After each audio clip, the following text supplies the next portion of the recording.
Napag-usapan daw ni Vice President Sara Duterte, dating Pangulong Rodrigo Duterte, ang lagay ng politika at ilang issue sa bansa. He's okay. Nag-usap kami about politics, nag-usap kami about flood control, nag-usap kami about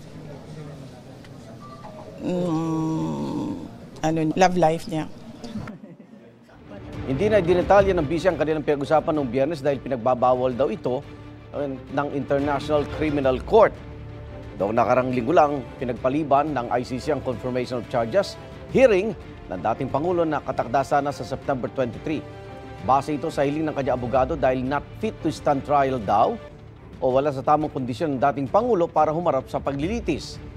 May problema na raw siya sa memorya at nahihirapang maintindihan ng legal proceedings. Nang tanungin tungkol dito ang busy, sabi niya ay hintay na lang ang opinion dito ng mga eksperto. Sa tingin ko naman, merong mangyayaring hearing sa competency. So, antayin na lang natin yung mga experts para sabihin kung ano yung problema. Tinanggi naman ng Department of Justice na sinuway nila si Pangulong Bongbong Marcos para nang arestuhin nila noong Marso si dating Pangulong Rodrigo Duterte. Sinabi yan ni Justice Secretary Jesus Crispin Remulla nang tanungin sa pagdinig ng Kamara kaugnay sa budget ng DOJ.